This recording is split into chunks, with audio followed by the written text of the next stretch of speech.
Subscribe now and press the bell icon. Never miss an update. Doctor Suleri sir, आपसे गुफ्तगू का आगाज़ करेंगे। सर, अब मीडिया रिपोर्ट्स कुछ इस तरह की भी हैं कि कैबिनेट के अंदर ये बिल जो है मिनी बजट जिसको कहा जा रहा है, ये अगले दिन डिस्कस हुआ, और क्योंकि उस वक्त खैबर पख्तूनख्वा की जो लोकल गवर्नमेंट इलेक्शंस का रिजल्ट है वो सामने आ चुका था, तो काफ़ी मिनिस्टर्स ने ये कहा कि इसको जी अभी रहने दें, ये पार्लियामेंट में लेके गए और इसको एक तो पास करवाना मुश्किल होगा, और दूसरा अभी पहले मरहले में हमारा इतना बुरा हाल हुआ है, तो आगे क्या होगा?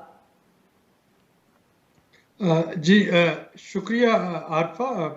कैबिनेट के अंदर क्या डिस्कशन हुई उसके बारे में तो मुझे ज़्यादा इल्म नहीं है, लेकिन देखिए, इस बिल में पहली बात तो यह है कि इसको मिनी बजट कहा क्यों जाता है। मिनी बजट इसको इसलिए कहा जा रहा है कि ये फाइनेंस बिल जो था उसमें चूंकि तरमीम है और वो तरमीम पार्लियामेंट के जरिए ही होगी, तो लिहाजा इसको मिनी बजट का नाम दिया जा रहा है। जैसा कि आपने अपने इंट्रोडक्शन में बताया कि कुछ सेल्स टैक्स एग्जम्पशन थी, उनको ख़त्म करना है, कुछ ज़ीरो रेटेड गुड्स थी, कहीं पे रिड्यूस टैक्स रेट था, और सेल फोन के केस में उन पे उनकी मालियत के हिसाब से जो था वो जीएसटी लगती थी, तो उसको हार्मोनाइज करना है, और ये चीज़ जो है ये पार्लियामेंट में होगी। इससे महंगाई में इजाफा जो है कुछ अशिया पे यकीनन होगा। मोबाइल फ़ोन महंगे हो जाएंगे, कंप्यूटर्स महंगे हो जाएंगे, सोना चांदी ज्वेलरी के आइटम और रीमेल्टेबल स्क्रैप जो है ये महंगा हो जाएगा। जिन चीज़ों पे मेरी इतलात के मुताबिक फ़र्क नहीं पड़ेगा उसमें जो एक्सपोर्ट जो है के लिए रॉ मटेरियल उसकी इंपोर्ट पे एग्जम्पशन बरकरार रहेगी। जो बेसिक फूड आइटम्स हैं और जो बेसिक हेल्थ आइटम है, एजुकेशन जो है, उन पे एग्जम्पशन जो है वो बरकरार रहेगी। अब अगर खैबर पख्तूनख्वा के इलेक्शन रिजल्ट के बाद काबीना में कुछ जो है मिनिस्टर्स उन्होंने मशवरा दिया कि इसको मौखर कर दिया जाए, तो उन्होंने यकीनन दिया होगा, तो ये एक पॉलिटिकल स्ट्रेटजी है, लेकिन एक इकोनॉमिक स्ट्रेटजी है। और वो इकोनॉमिक स्ट्रेटजी ये है कि अगर ये सारा कुछ 12 जनवरी से पहले नहीं होता और ये वाला एग्जीक्यूटिव बोर्ड की मीटिंग मिस होती है, तो फिर आपके पास प्लान बी क्या है। जिस तरीके से करंट अकाउंट डेफिसिट को देख रहे हैं या बाकी जो चीज़ें, तो अगर तो वो भी कैबिनेट में प्लान बी डिस्कस हुआ है तो फिर तो शायद इसको मौखर कर दिया जाए, लेकिन अगर प्लान बी नहीं है तो मेरा ख्याल है फिर साहब यही है कि मजीद डिले किए बगैर इसको 12 जनवरी से पहले कंप्लीट कर लिया जाए।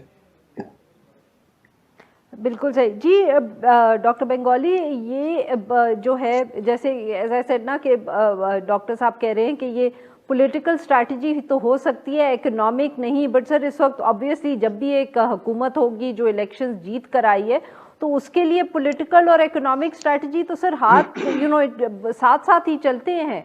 कितना मुश्किल है, और ख़ास तौर पे सर इसके साथ जो दूसरा भी एक इशू जुड़ा हुआ है, आपने भी उस पर बहुत बात की है, जो स्टेट बैंक की ऑटोनॉमी का बिल है, उसको भी बहुत उसमें ताख़ीर हुई है, और बार बार अगेन रिपोर्ट्स इस तरह की सामने आई है कि हुकूमत चाहती है कि वो ऑर्डिनेंस के ज़रिए हो जाए, उसको पार्लियामेंट में ना लाया जाए, मगर IMF जो है वो मान नहीं रहा इस बात पे। शुक्रिया अरफा। मैं साल भर से ये कहता रहा हूँ, आपके लास्ट प्रोग्राम में जब मैं था तो उस वक्त भी मैंने कहा था, और अभी शबर जैदी साहब ने भी इसकी तस्दीक की है कि पाकिस्तान बैंकरप्ट हो चुका है। ये वो मईशत है जिसका दिवालिया हो चुका है। जब आप बैंकरप्ट होते हैं तो जो बैंकर होता है वो आपके एसेट्स पे काबिज हो जाते हैं, उसका नीलाम करते हैं और अपने पैसे वसूल करते हैं।